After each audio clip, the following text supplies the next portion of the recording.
Welcome back, everyone. It is March 27th, 2026. And before I say anything else, I want to be very clear about one thing. What you will hear for the next 20 minutes is not what CNN is telling you, not what Fox News is telling you, and certainly not what the White House wants you to hear. After an 18-hour deep dive into every statement, every troop movement, every market signal, and every diplomatic development in this conflict, I have come to see a deeply disturbing picture, not because this war is being lost by Iran, but because of what America is actually planning and how close we are actually getting to a moment that would mark a significant shift in the entire region. So let us proceed calmly, carefully, and honestly.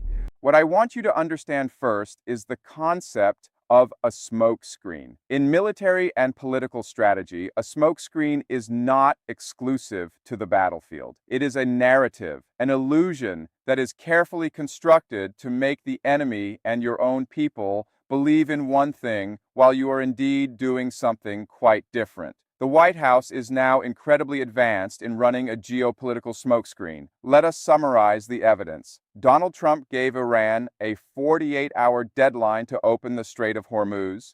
Then he postponed it to 5 days. He delayed it for another 10 days. Now, with April 6th, it is the new deadline. Each time, he came out in front of the cameras and said the negotiations are going very well, that Iran is desperate, that they want to talk, that we are making progress. But here's what the market said. The moment Trump announced this latest extension, the S&P 500 fell nearly 2%. Oil prices suddenly shot past $108 a barrel. Now think very carefully about this, because the market is unemotional, unpatriotic, and has not been watching political speeches that inspire people. The most brilliant political risk analysts in the world are employed by the market. This has looked at Trump's so-called peace extension and quickly priced in risk. They didn't see a ceasefire, they saw an attack coming, and I think they were right. Let me share something which Iranian sources, as quoted directly in Axios, have confirmed, and which no American channel will ever touch on. Tehran's leadership has believed with absolute certainty that every single peace negotiation proposed at this time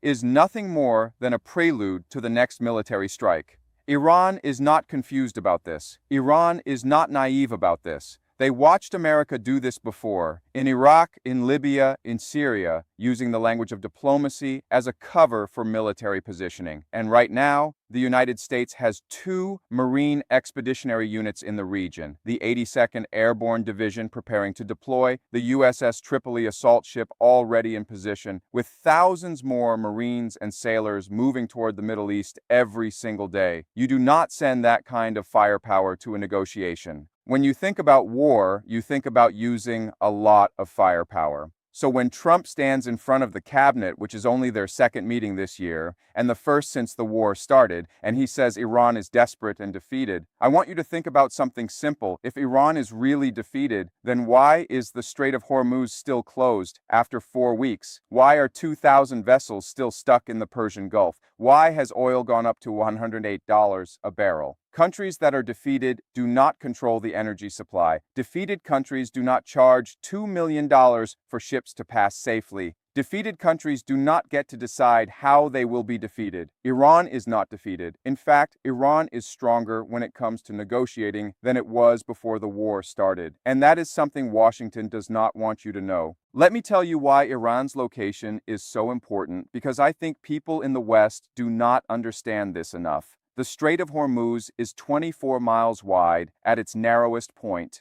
Through those 24 miles, 20% of the world's oil and natural gas flows. There are no ways to get the oil and gas around. If you try to go away, it takes weeks and thousands of miles, and that is just too expensive for the world to handle. On the northern side of the strait, there are almost 1,000 miles of Iranian coastline with mountains and hills and valleys and islands offshore. From these places, Iran can launch missiles that can attack ships, and these missiles are very hard to find and very hard to destroy because they can move around. Iran does not need to go looking for American ships to attack. The Strait of Hormuz and Iran's coastline give Iran a lot of power. That is why Iran is strong. Iran is strong because of the Strait of Hormuz and its coastline. Iran can just wait for the right moment to strike.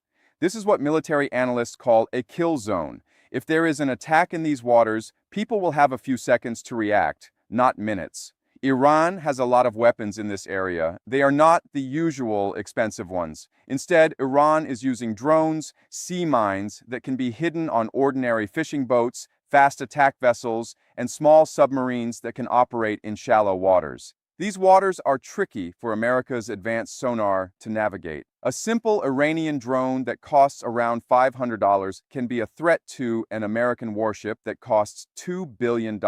This is a problem that Washington does not want to talk about openly. Now let us talk about what America's planning to do. This is where things start to get really scary. The idea that is being discussed the most in the Pentagon now is to take control of Karg Island. Karg Island is a piece of land about 5 miles long off the coast of Iran. It is smaller than 1/3 of Manhattan. It handles around 90% of Iran's oil exports. American officials have said privately that if they can take Karg Island, it would hurt Iran's Revolutionary Guard badly and might even end the war quickly.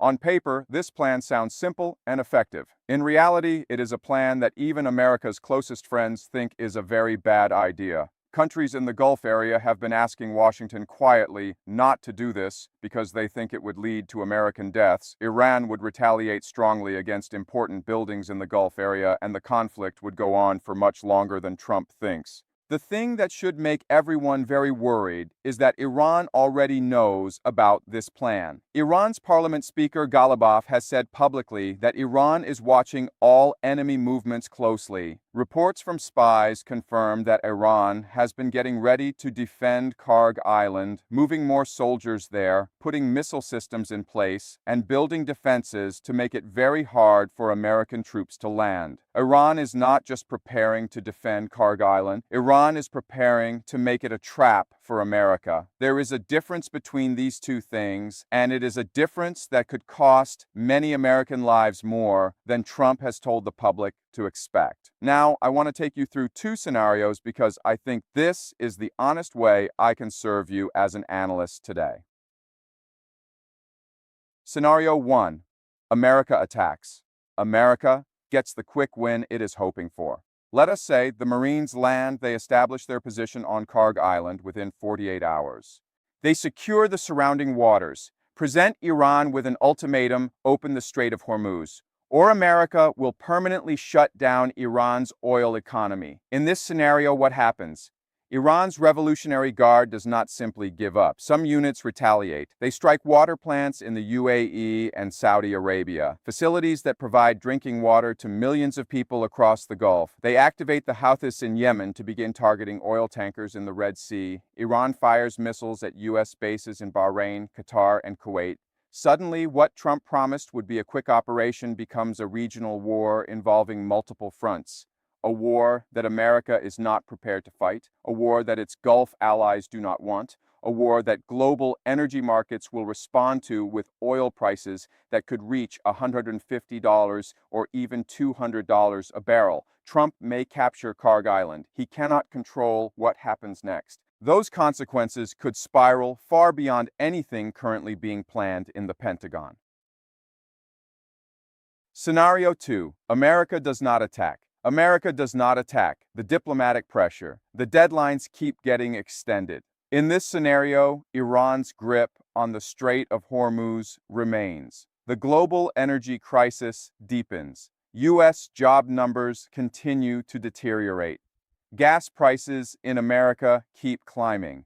The political pressure on Trump from his Republican senators begins to crack. Iran, sitting in control of the world's most critical waterway, grows more confident. Iran becomes more entrenched and more resistant to any deal that does not include war reparations. Iran wants guaranteed sovereignty over the strait and the removal of military bases from the Gulf region. In words, Iran's demands become more non-negotiable with every week that passes without a resolution. This scenario does not end the war. It simply delays its escalation while the economic damage accumulates globally. Neither scenario is clean. Neither scenario is cheap. Neither scenario leads to the quick exit from this conflict that Donald Trump desperately wants. Now, I want to spend a moment on something that I think deserves attention, the role of Pakistan in all of this. The Wall Street Journal has been publishing stories praising Pakistan's role as a mediator. They celebrate intelligence and frame Pakistan as a critical bridge between Washington and Tehran. Then, nothing. It all evaporated. Pakistan's own foreign office quietly distanced itself from the story. The meeting never happened. What we were left with was exactly what Iranian sources had predicted all along. A deception, a constructed narrative designed to signal to financial markets that peace was possible. This was done to buy time for repositioning and to pressure Iranian officials. That is not diplomacy. That is coercion dressed up in the language of peace. The role of Iran is standing alone now. Russia offers sympathy. China provides cover and some technical support. No nation is standing militarily beside Tehran in this moment. Yet Iran has held the most powerful military force in human history to a near standstill for 4 weeks. Iran used geography, cheap drones, sea mines, and strategic patience. That is not an accident. That is the result of 20 to 30 years of preparation for exactly this scenario. Iran knew this day would come. They built their entire defense doctrine around making the cost of attacking them unbearable. If Iran falls on Washington's terms, if its state structure is dismantled, if it is broken apart like Libya or Syria, the vacuum that follows will not stay inside Iran's borders. It will spread. Every nation in this region that has minority fault lines, that has suppressed tensions, becomes the next candidate for destabilization. The people celebrating Iran's destruction today are not calculating what comes the day after Iran's destruction. That, in my assessment, is the most dangerous blind spot. In the entire strategic landscape right now, Iran's sacrifice will determine not Iran's future. It will determine the future of every nation watching from the sidelines. I hope those nations are paying attention. I will see you in the video.